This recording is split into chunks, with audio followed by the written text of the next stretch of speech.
কল্পনা করুন এমন একজনের শরীর যার চামড়া প্রতি মুহূর্তে পুড়ে ছাই হয়ে যাচ্ছে, পরক্ষণেই আবার নতুন চামড়া গজাচ্ছে, আবার পুড়ছে। একবার দুবার নয়, কোটি কোটি বার। 1 বছর নয়, 1 যুগ নয়, পৃথিবীর হিসাবে পার হয়ে গেছে 1000 কোটি বছর। হে আমাদের রব, আমাদের এখান থেকে একবার বের করুন, আমাদের দুনিয়ায় পাঠিয়ে দিন। জাহান্নামের সবচেয়ে গভীর গর্তে আগুনের এক সিন্দুকের ভেতর কুঁকড়ে পড়ে আছে একটি যন্ত্রণা কাতর সত্তা।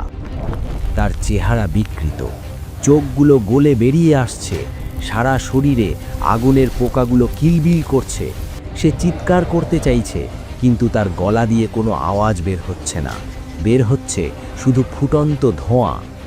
কে এই সত্তা? এ আর কেউ নয়, এ হলো সেই অভিশপ্ত ইবলিস, যে বলেছিল, আমি আদমের চেয়ে শ্রেষ্ঠ। কেন আমি নত হব হই নগণ্য মাটির পুতুলের সামনে? আজ 1000 কোটি বছর পর তার সেই অহংকারের পরিণতি কি? আজ সে জাহান্নামের গভীরে কি করছে? সময় বা কাল দুনিয়াতে আমাদের কাছে খুব দামি, কিন্তু আখেরাতে, বিশেষ করে জাহান্নামে, সময় বা টাইম এক অভিশাপ। আল্লাহ তাআলা ইবলিসকে কেয়ামত পর্যন্ত হায়াত দিয়েছিলেন। সে তার হায়াত শেষ করেছে পাপ আর ধোঁকা দিয়ে, কিন্তু বিচারের দিন শেষ হওয়ার পর যখন অনন্তকাল শুরু হলো, তখন থেকে শুরু হলো তার আসল লাঞ্ছনা। আজ আমরা ইতিহাসের পাতা আর হাদিসের ইঙ্গিত থেকে এমন এক দৃশ্য আঁকব যা দেখলে আপনার রক্ত হিম হয়ে যাবে। আজকের ভিডিওতে আমরা দেখব 1000 কোটি বছর আগুনে জ্বলার পর শয়তানের শারীরিক গঠন কেমন হয়েছে, তাকে কি খেতে দেওয়া হচ্ছে, এবং এত বছর পর সে তার সঙ্গীদের সাথে কি আচরণ করছে। দূরে সরে যাও। আল্লাহ তাআলা কেন তাকে কুকুরের সাথে তুলনা করবে? আর কি বা হবে তার শেষ ভাষণ? জাহান্নামের স্তরগুলোর মধ্যে সবচেয়ে ভয়াবহ স্তর হল হাবিয়া বা অতল গহ্বর। দুনিয়ার আগুন যার কাছে বরফের মতো মনে হবে, এতটাই উত্তপ্ত সেই স্থান। মুফাসসিরগণ বলেন, ইবলিসের শাস্তি হবে সবচেয়ে কঠিন, কারণ সেই সব পাপের মূল। 1000 কোটি বছর ধরে সে একটি বিশেষ শাস্তির মধ্যে আছে। কিছু বর্ণনায় পাওয়া যায় জাহান্নামের তলদেশে আগুনের তৈরি একটি বিশাল সিন্দুক বা কফিন আছে। ইবলিসকে সেই সিন্দুকের ভেতর ঢুকিয়ে তালাবদ্ধ করে দেওয়া হয়েছে। কেন জানেন? কারণ দুনিয়াতে সে তার চেলারা বা শয়তান বাহিনী নিয়ে অহংকার করত। আজ সে একা। হাজার হাজার বছর ধরে সে শুধুই অন্ধকার দেখছে। তার নিঃশ্বাস ফেলার শব্দ সেখানে প্রতিধ্বনিত হয়ে ফিরে আসে, যা তাকে আরও উন্মাদ করে তোলে। তার এই সিন্দুকটি মহাবিশ্বের যে কোনো ব্ল্যাক হোল বা কৃষ্ণগহ্বরের চেয়েও ভারী। মনে হয় যেন কোটি কোটি পাহাড় তার বুকের উপর চাপিয়ে দেওয়া হয়েছে। সে শ্বাস নিতে চায়, কিন্তু বাতাস নেই, আছে শুধু বিষাক্ত আগুনের ধোঁয়া। সেই সিন্দুকের ভেতর তাকে নড়াচড়া করার মতো জায়গা দেওয়া হয়নি।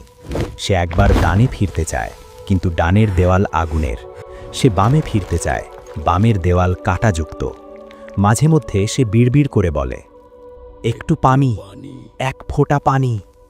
কিন্তু পানির বদলে সিন্দুকের ছাদ থেকে ফোঁটায় ফোঁটায় পড়ছে গলিত তামা, যা তার মাথার তালু দিয়ে ঢুকে পায়ের নিচ দিয়ে বের হয়ে যাচ্ছে। সেই গলিত তামার তাপে তার মগজ টগবগ করে ফুটতে থাকে, যেমন চুলার ওপর পাতিলের পানি ফোটে। যন্ত্রণার তীব্রতায় সে জ্ঞান হারাতে চায়, কিন্তু জ্ঞান হারানোর কোনো সুযোগ নেই। 1000 কোটি বছর ধরে এই একই শাস্তি, কোনো বিরতি নেই, কোনো ঘুম নেই।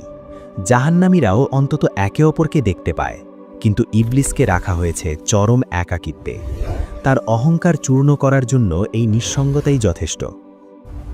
ইবলিসের এই যন্ত্রণার গভীরতা মাপার কোনো স্কেল বা থার্মোমিটার মহাবিশ্বে নেই।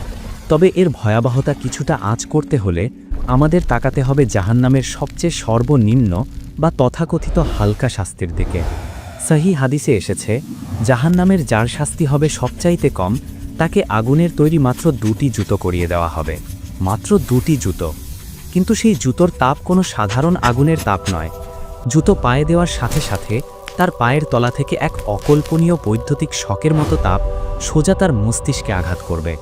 চুলার ওপর টকবক করে ফোটা পানির মতো কিংবা ভাতের মার যেভাবে টকবক করে ফুটে উপচে পড়ে, ঠিক সেভাবেই তার মগজ মাথার খুলির ভেতর ফুটতে থাকবে। তীব্র যন্ত্রণায় তার মগজ গলে তরল হয়ে নাক ও কান দিয়ে লাভা স্রোতের মতো বেরিয়ে আসবে। সেই ব্যক্তি চিৎকার করে বলবে, আল্লাহর কসম, এর চেয়ে কঠিন শাস্তি আর কাউকে দেওয়া হচ্ছে না। অথচ সে জানে না সেটাই হলো জাহান্নামের লেভেল 1 বা সর্বনিম্ন স্তর। এবার কলিজা শক্ত করে ভাবুন ইবলিসের কথা। যে ব্যক্তি আগুনের জুতো পরে আছে সে জাহান্নামের আগুনের উৎস থেকে বহু দূরে, কিন্তু ইবলিস আছে সেই আগুনের হৃৎপিণ্ডে, একেবারে কোরের ভেতর। বিজ্ঞান বলে সূর্যের ওপরের তাপমাত্রার চেয়ে কেন্দ্রের তাপমাত্রা কোটি গুণ বেশি। ঠিক তেমনি সাধারণ জাহান্নামীদের শাস্তি যদি হয় জ্বলন্ত মোমবাতির ছ্যাঁকা, তবে ইবলিসের শাস্তি হল জীবন্ত আগ্নেয়গিরির গলিত লাভায় ডুবে থাকা। পৃথিবীর শুরু থেকে শেষ পর্যন্ত যত পাপ হয়েছে, যত খুন, যত ধর্ষণ, যত শিরক, তার সবগুলোর কমিশন বা ভাগ ইবলিসের কাঁধে জমা হয়েছে। তাই তার আগুনের রং লাল নয়, তার আগুন কুচকুচে কালো। সর্বনিম্ন শাস্তির ওই ব্যক্তি যদি ইবলিসের শাস্তির এক ফোঁটাও অনুভব করত, তবে সে মুহূর্তেই ভস্ম হয়ে যেত। ইবলিস প্রতি ন্যানোসেকেন্ডে এমন দাহন সহ্য করছে যা পৃথিবীর সমস্ত পারমাণবিক বোমা একসাথে বিস্ফোরিত হলেও তৈরি করা সম্ভব নয়। তার আর্তনাদ যদি একবার দুনিয়ার মানুষ শুনতে পেত, তবে ভয়ে এবং আতঙ্কে পৃথিবীর সমস্ত মানুষের হৃৎস্পন্দন চিরতরে বন্ধ হয়ে যেত। হাদিসে এসেছে, জাহান্নামে কাফেরদের শরীর বিশাল বড় করে দেওয়া হবে, যাতে তারা আগুনের স্বাদ বেশি করে নিতে পারে। ইবলিসের শরীর পাহাড়ের মতো বিশাল। 1000 কোটি বছর ধরে পুড়তে পুড়তে তার চেহারা এখন চেনার উপায় নেই। একসময় সে ছিল ফেরেশতাদের শিক্ষক, দেখতে ছিল উজ্জ্বল। আজ সে কুৎসিত, কালো কয়লার মতো। তার শরীর থেকে এমন দুর্গন্ধ বের হচ্ছে যে যদি তা দুনিয়াতে আসত, তবে পৃথিবীর সব প্রাণী সেই গন্ধে মারা যেত। তার চোখের পাপড়িগুলো পুড়ে গেছে বহু আগেই। এখন চোখের কোটর থেকে আগুনের লাভা গড়িয়ে পড়ছে, যা তার গালের মাংস গলিয়ে দিচ্ছে। সে হাত দিয়ে মুখ ঢাকতে চায়, কিন্তু তার হাতগুলো কয়লার মতো শক্ত হয়ে অবশ হয়ে আছে।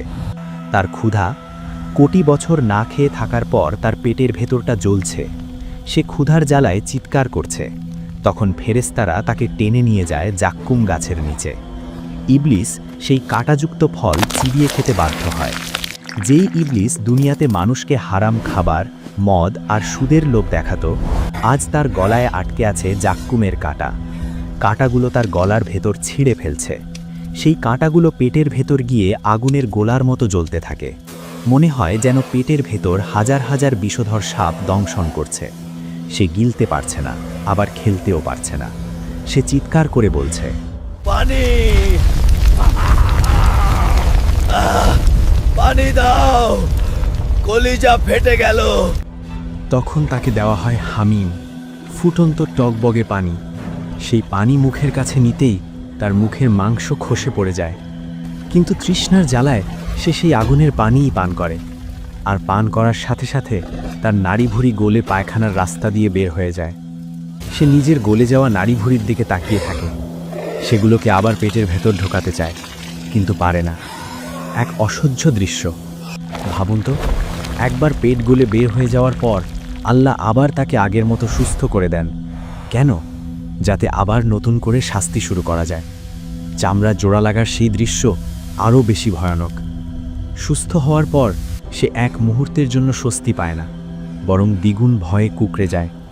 কারণ সে জানে এখনই আবার আযাব শুরু হবে। এভাবেই কেটে গেছে 1000 কোটি বছর। তবে সবচেয়ে মর্মান্তিক দৃশ্যটি ঘটে তখন, যখন যন্ত্রণার চরম সীমায় পৌঁছে ইবলিস সরাসরি তার রবের সাথে কথা বলার চেষ্টা করে। পবিত্র কুরআনের সূরা আল মুমিনুনে আল্লাহ জাহান্নামীদের এই শেষ ফরিয়াদের কথা উল্লেখ করেছেন। 1000 কোটি বছর পর, সব অহংকার ধুলোয় মিশে যাওয়ার পর, ইবলিস এবং তার অনুসারীরা শেষবারের মতো আকাশের দিকে তাকায়। ইবলিস মনে করতে পারে বহু কোটি বছর আগে সে এই আল্লাহর ইবাদত করত। সে ভাবে হয়তো দয়াময় আল্লাহ একবারের জন্য তার দিকে তাকাবেন। সে তার বিকৃত গলায় বুক ভাঙা আর্তনাদ নিয়ে চিৎকার করে ওঠে, রব্বানা আখরিজনা মিনহা। আল্লাহ, আমার কথা শুনুন। আমি জানি আমি পাপ করেছি, কিন্তু আপনার রহমত কোথায়? আমাকে মুক্তি দিন। হে আমাদের রব, আমাদের এখান থেকে একবার বের করুন, আমাদের দুনিয়ায় পাঠিয়ে দিন। আমরা আর পাপ করব না, আমরা নেক কাজ করব। যদি আবার পাপ করি তবে আমরাই জালিম। পুরো জাহান্নাম নিস্তব্ধ হয়ে যায়। সবাই অপেক্ষা করে উত্তরের জন্য।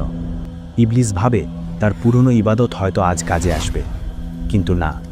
মহাবিশ্বের মালিক মহান আল্লাহ তখন এমন এক ধমক দেন যা জাহান্নামের আগুনের চেয়েও বেশি যন্ত্রণাদায়ক। আল্লাহ বজ্রকঠিন স্বরে বলেন, ইখসাউ ফিহা ওয়ালা তুকাল্লিমুন। চুপ থাক। কুকুর যেমন ধিক্কৃত হয়ে পড়ে থাকে, তেমনই তোরা জাহান্নামে পড়ে থাক, আর কোনোদিন আমার সাথে কথা বলবি না। লা তুকাল্লিমুন, আমার সাথে কথা বলবি না।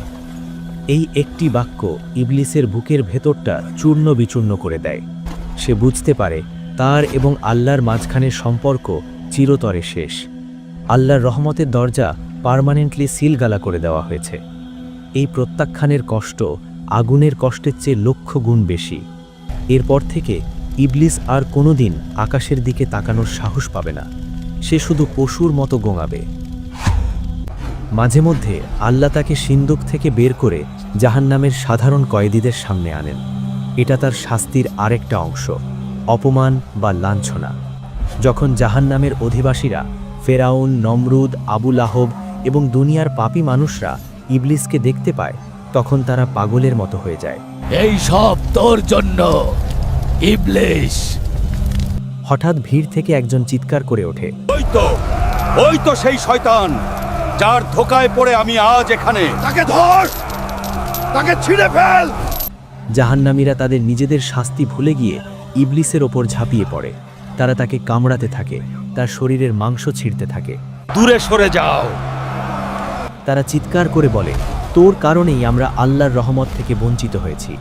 তাদের আক্রোশ দেখে মনে হয় তারা ইবলিসকে চিবিয়ে খেয়ে ফেললেও তাদের রাগ কমবে না। ইবলিস তখন চিৎকার করে পালাইতে চায়। সে ফেরেশতাদের বলে, আমাকে ওদের কাছ থেকে বাঁচাও,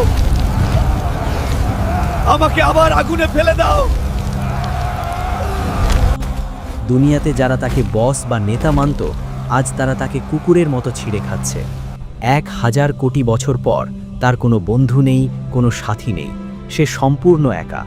শাস্তি, লাঞ্ছনা আর অপমানের 1000 কোটি বছর পার হওয়ার পর আল্লাহর হুকুমে ইবলিস আজ কথা বলবে। সে তার অনুসারীদের উদ্দেশ্যে শেষ ভাষণ দেবে। সে কাঁপতে কাঁপতে মিম্বারে দাঁড়ালো। কোটি কোটি জাহান্নামী চুপ করে আছে।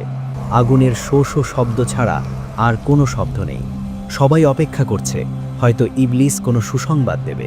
কিন্তু ইবলিস যা বলল তা ছিল তাদের কফিনের শেষ পেরেক। সে বলল, আল্লাহ তোমাদের সত্য ওয়াদা দিয়েছিলেন, আর আমি তোমাদের মিথ্যা ওয়াদা দিয়েছিলাম। আজ আল্লাহ তার ওয়াদা পূরণ করেছেন, আর আমি আমার ওয়াদা ভঙ্গ করলাম। তোমরা কেন আমার দিকে তাকিয়ে আছো? আমি তো তোমাদের ওপর জোর করিনি। আমি তো তোমাদের হাত ধরে পাপ করাইনি। আমি শুধু ডাক দিয়েছিলাম, ইশারা করেছিলাম। তোমরা তো সেই ডাকের অপেক্ষায় ছিলে। তোমরা তো চাইতেই পাপ করতে। তাই আজ আমাকে দোষ দিও না, নিজেদের দোষ দাও। আজ আমি নিজেও বাঁচতে পারছি না, তোমাদের কিভাবে বাঁচাবো? কি নিষ্ঠুর বাস্তবতা! এই কথা শোনার পর জাহান্নামীদের আশা চিরতরে নিভে গেল। তারা বুঝতে পারল এই 1000 কোটি বছর ছিল মাত্র শুরু। অনন্তকাল এভাবেই চলতে থাকবে। ভাষণ শেষ। ফেরেশতারা আবার ইবলিসের গলায় আগুনের বেড়ি পরিয়ে দিল। তাকে আবার সেই লোহার সিন্দুকের দিকে টেনে নিয়ে যাওয়া হচ্ছে। সে জানে আগামী 1000 কোটি বছর তাকে আবার সেই সিন্দুকে একা থাকতে হবে। সে জানে আল্লাহ আর কোনোদিন তার দিকে দয়ার নজরে তাকাবেন না। তার শাস্তি চলতেই থাকবে। চামড়া পুড়বে, আবার গজাবে, জাক্কুম খাবে, হামিম পান করবে। পবিত্র কুরআনে আল্লাহ বলেছেন, খালিদিনা ফিহা আবাদা। তারা সেখানে চিরকাল থাকবে। কোনোদিন যদি এমন ঘোষণা আসত যে 1 কোটি কোটি বছর পর জাহান্নাম থেকে মুক্তি দেওয়া হবে, তবুও ইবলিস এবং জাহান্নামীরা আশায় বুক বাঁধত। কিন্তু না, সেই দিন কোনোদিন আসবে না। 1 কোটি বছর নয়, 100 কোটি বছর নয়। গণিতের সব সংখ্যা যেখানে শেষ, সেখান থেকে তাদের অনন্তকালের কান্না শুরু। শারীরিক যন্ত্রণার চেয়েও কোটি গুণ বড় এক মনস্তাত্ত্বিক ঝড় তখনও বাকি। ইবলিসের মনে 1000 কোটি বছর ধরে একটা চোর পুলিশ খেলার মতো ক্ষীণ আশা লুকিয়েছিল। সে ভাবত হয়তো 1 কোটি বছর কিংবা 100 কোটি বছর অথবা 1000 কোটি বছর পর হলেও আমার মৃত্যু হবে। মৃত্যু হলেই তো সব শেষ, আর কোনো ব্যথা নেই, আর কোনো আগুন নেই। এই মৃত্যু নামের মিথ্যা আশাটাকে বুকের ভেতর লালন করেই সে এতকাল বেঁচেছিল। কিন্তু সেই শেষ আশার প্রদীপটি নিভে যাওয়ার দিনটি হবে তার অস্তিত্বের সবচেয়ে ভয়ঙ্কর দিন। বিচার দিবসের শেষে জান্নাতি এবং জাহান্নামীদের মাঝখানের প্রাচীরে ফেরেশতারা একটি ধূসর রঙের দুম্বাকে উপস্থিত করবেন। হঠাৎ পুরো জাহান্নাম নিস্তব্ধ হয়ে যাবে। জান্নাতি এবং জাহান্নামী উভয় দলই শ্বাস বন্ধ করে তাকিয়ে থাকবে। ফেরেশতারা বজ্র কণ্ঠে প্রশ্ন করবেন, তোমরা কি একে চেনো?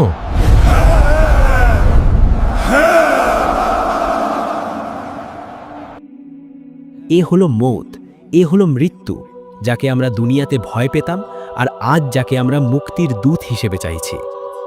জাহান্নামীদের চোখে তখন চকচকে আশা। ইবলিসও সিন্দুকের ফাঁক দিয়ে তাকিয়ে আছে, ভাবছে এই বুঝি তার মুক্তির লগ্ন এলো।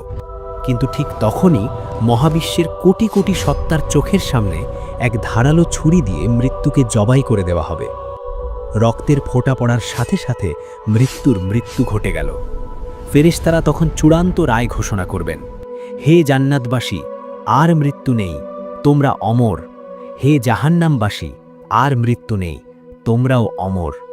এই ঘোষণা শোনামাত্রই ইবলিসের সিন্দুকের ভেতর এমন এক পৈশাচিক দৃশ্য তৈরি হবে যা ভাষায় প্রকাশ করা অসম্ভব। মৃত্যু যখন জীবিত ছিল তখন পালানোর একটা শেষ দরজা খোলা ছিল, কিন্তু মৃত্যু নিজেই যখন মৃত তখন এই আগুন, এই সিন্দুক, এই জাক্কুম, এই সাপ বিচ্ছু সবই অনন্ত। সমাপ্তি, শেষ বা দি এন্ড শব্দগুলো ইবলিসের ভাগ্যলিপি থেকে চিরতরে ইরেজ বা মুছে ফেলা হলো। হতাশার চরম পর্যায়ে পৌঁছে ইবলিস পাগলের মতো নিজের শরীরে আঘাত করতে শুরু করবে। সে তার নখ দিয়ে নিজের মুখের চামড়া ছিঁড়ে ফেলবে, আগুনের দেওয়ালে নিজের মাথা ঠুকতে থাকবে। সে তার বিকৃত গলায় চিৎকার করে বলবে, হে আল্লাহ, আমাকে মাটি বানিয়ে দাও, আমাকে অস্তিত্বহীন করে দাও, আমি আর বাঁচতে চাই না। কিন্তু তার সেই চিৎকার অনন্তকালের দেওয়ালে ধাক্কা খেয়ে আবার তার কাছেই ফিরে আসবে। ইবলিস বুঝতে পারবে সে এক অনন্ত লুপে বা চক্রে আটকা পড়ে গেছে, যেখানে ঘড়ির কাঁটা নেই, ক্যালেন্ডারের পাতা নেই, আছে শুধু অন্তহীন হাহাকার। অনন্তকাল শব্দটা এখন তার গলার এমন এক ফাঁস যা তাকে মারবেও না, আবার বাঁচতেও দেবে না, শুধু তিলে তিলে পলে পলে যন্ত্রণা দেবে। প্রিয় দর্শক, এই সত্যটি ভয়ের, কিন্তু তার চেয়েও বেশি ভয়ের হলো আমাদের গাফিলতি। আজ আমরা শান্তিতে ঘুমাচ্ছি, শয়তান আমাদের কানের কাছে এসে বলছে, আরে আরও সময় আছে, পরে নামাজ পড়ব, পরে ভালো হব। কিন্তু যে ইবলিস 1000 কোটি বছর পরও নিজের দোষ অস্বীকার করবে, তার কথায় আপনি কেন নিজের আখেরাত বরবাদ করছেন? সে তো প্রকাশ্য শত্রু।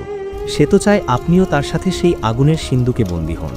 সে একা পুড়তে চায় না, সে আপনাকে সাথে নিয়ে পুড়তে চায়। এখনও সময় আছে। আপনার বুকের বাম পাশে যে হৃৎপিণ্ডটি ধুকপুক করছে, ওটা থামার আগেই ফিরে আসুন। আল্লাহর দয়ার দরজা এখনও খোলা। আসুন, আজই তওবা করি। শয়তানের প্ররোচনা থেকে আল্লাহর কাছে পানাহ চাই। হে আল্লাহ, আমাদের এবং আমাদের পরিবারকে জাহান্নামের সেই ভয়াবহ শাস্তি থেকে রক্ষা করুন। ইবলিসের ধোঁকা থেকে আমাদের ঈমানকে হেফাজত করুন। আমিন। ভিডিওটি শেয়ার করে আপনার পরিচিতদের সতর্ক করুন। কে জানে, হয়তো এই ভিডিওটি দেখার পর কারো জীবনের মোড় ঘুরে যেতে পারে। জাযাকাল্লাহু খাইরান।